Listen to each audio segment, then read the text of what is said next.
La lección para este día es: Jesús nos enseña a orar. ¿Y quién mejor para mostrarnos cómo debemos orar que nuestro Señor Jesucristo? Que ver el ejemplo de nuestro Señor Jesucristo.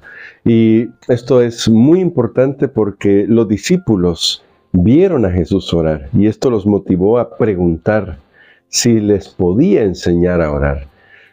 Más bien, no tanto a preguntar, sino a hacer el pedido, ¿verdad? Enséñanos a orar, porque contrastaron la vida de oración de Jesús con lo que habían aprendido en las escuelas rabínicas o en las sinagogas o lo que veían en las plazas. Vamos a orar y vamos a pedir la dirección de Dios para hacer la reflexión de este día. Querido Padre, gracias te damos por tu palabra que nos instruye, nos enseña, nos muestra cómo podemos acercarnos más a ti, y gracias porque tu Hijo amado, nuestro Señor Jesucristo, nos dio el ejemplo. Te pedimos ayúdanos para poder ver en este ejemplo cómo podemos crecer en nuestra relación contigo. Lo pedimos en Jesús. Amén. Para el día de hoy vamos a recordar que el Señor Jesús enseñó que nosotros no deberíamos orar como lo hacían aquellos que les gustaba que todo el mundo los viera. En Mateo capítulo 6, verso 5 dice: cuando ores, no seas como los hipócritas, porque ellos aman el orar de pie en las sinagogas y en las esquinas de las calles para ser vistos de los hombres. De cierto os digo que ya tienen su recompensa. Quiero hacer una nota aquí. Tradicionalmente los judíos hacían oraciones de pie. El problema no estaba en la posición, sino, nota, aman hacer eso para ser visto por los hombres. Podrían haberse arrodillado también. Si esa hubiera sido su tradición, seguramente se habrían arrodillado. Pero todo para querer ser vistos de los hombres.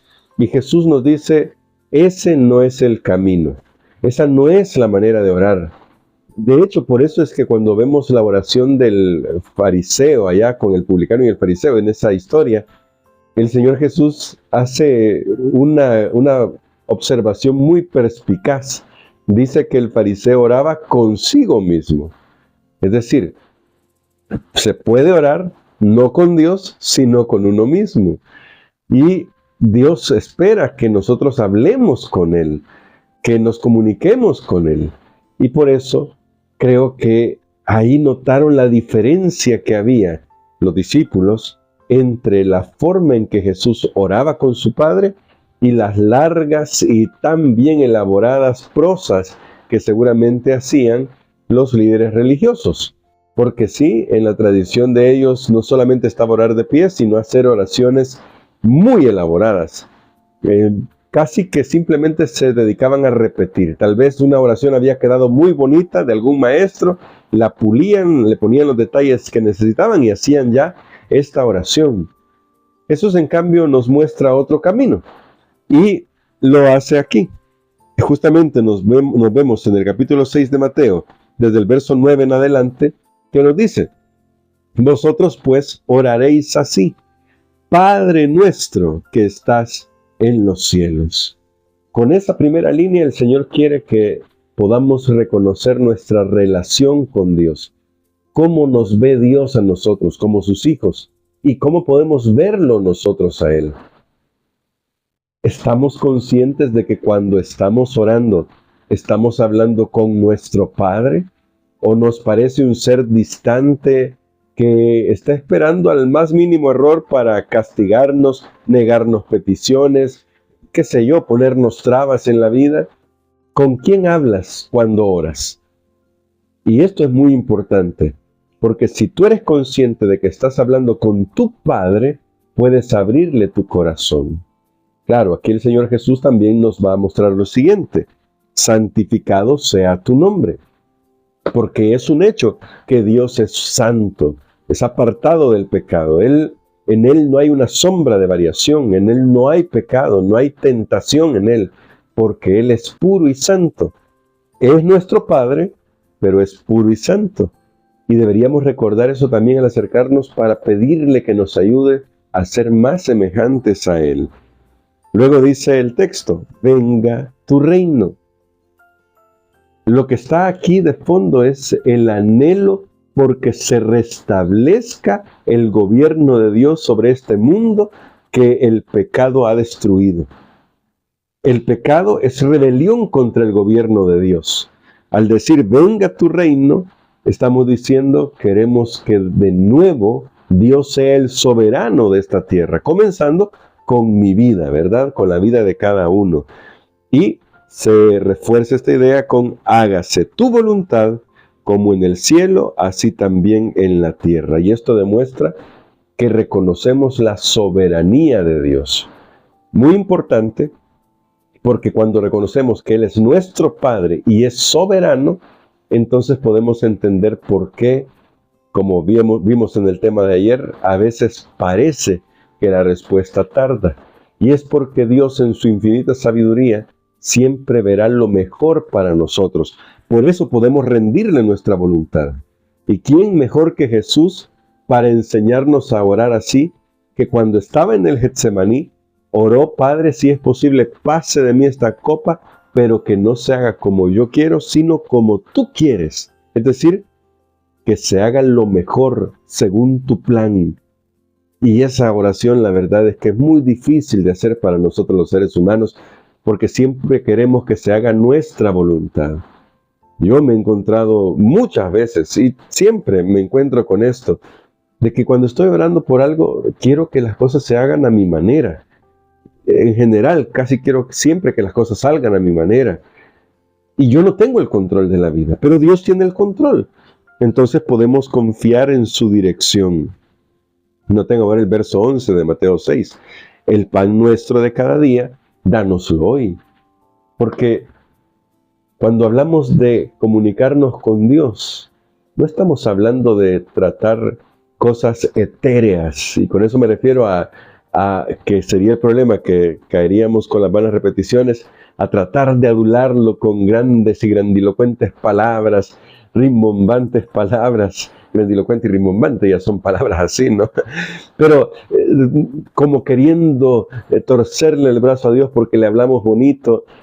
No, a Dios podemos ir con la sencillez de nuestras necesidades, porque también se nos enseña a pedir por lo que necesitamos. Pero noten, lo que necesitamos, por muy grande o pequeño que sea, pero que sea una necesidad, Dios siempre la va a atender.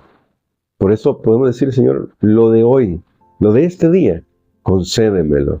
Y eso también tiene una dimensión espiritual, porque deberíamos anhelar buscar la palabra de Dios todos los días, ¿verdad? Para que así nos alimentemos espiritualmente, porque no solo de pan vive el hombre. Aquí viene otro aspecto de la oración que es muy práctico. Verso 12, perdónanos nuestras deudas, como también nosotros perdonamos a nuestros deudores. Esto nos habla de dos cosas. Uno, que podemos entrar con confianza ante el trono de la gracia y recibir perdón. Pero también pone sobre nosotros la responsabilidad de extender el perdón que hemos recibido a otras personas. Si yo he sido perdonado por gracia, pues también debo perdonar por gracia a otros. Es un desafío para la forma en que se vive en este mundo, en el que si tú me haces algo, yo me voy a encargar de que me lo pagues. Y tristemente los seres humanos actuamos así. Pero aquí se nos invita a reconocer la gracia de Dios sobre nuestras vidas, de tal manera que podamos extenderla a otros.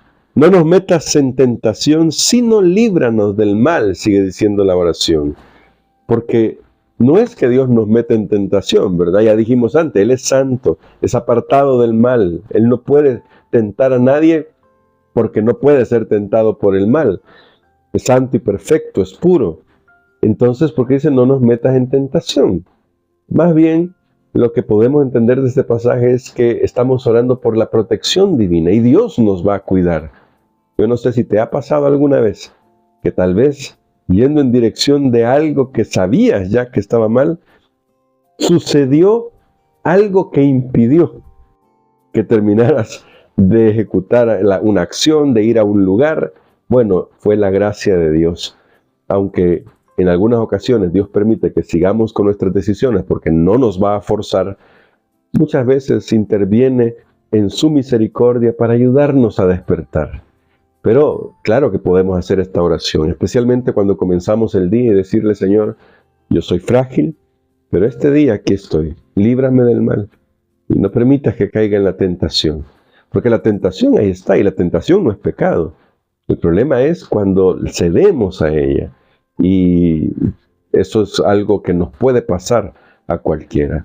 De todas maneras, por eso también tenemos el perdón, ¿verdad? No estoy diciendo, minimizando esta parte, justificándola, pero podemos ir al Señor y decirle: Señor, aquí estoy, perdóname, restáurame y ayúdame a levantar. Ahora, la oración termina: porque tuyo es el reino, el poder y la gloria por los siglos de los siglos. Con lo que se destaca nuevamente la soberanía de Dios, reconociendo que todo lo que somos, poseemos, tenemos, todo lo que hacemos, todo lo que podemos llegar a hacer, todo le pertenece a Dios. Nada es nuestro, todo es un regalo de Dios, todo es un regalo de la gracia de Dios. Nota que la oración del Señor Jesucristo aborda básicamente todos los aspectos de nuestra vida. Y lo que nos está diciendo con esto el Señor es: acérquense a Dios el Padre con confianza. Háganlo con libertad, pero háganlo dispuestos a tener una relación con Él. No es un dispensador de golosinas o de deseos. Es una persona, es un ser personal que anhela una relación, porque en la relación con Él es que nosotros somos transformados. Eso es lo que veían los discípulos en Jesús. Una relación tan cercana con el Padre que querían tenerla ellos también. Y creo que descubrieron en esta oración modelo que acabamos de desglosar brevemente cómo podían acercarse al Padre como lo hacía Jesús.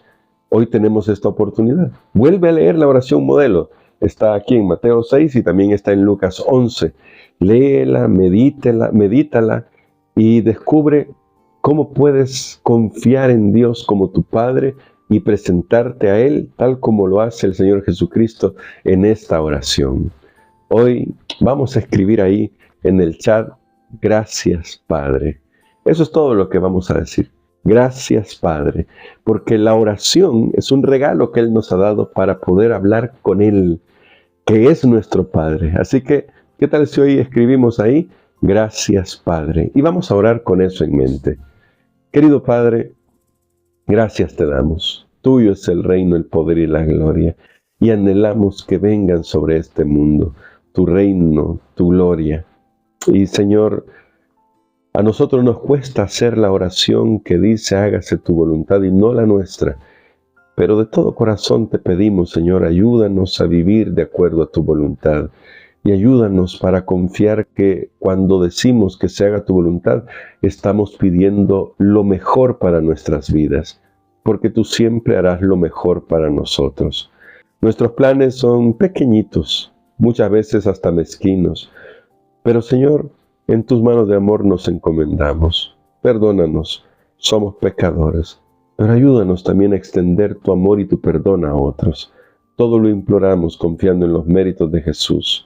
Amén.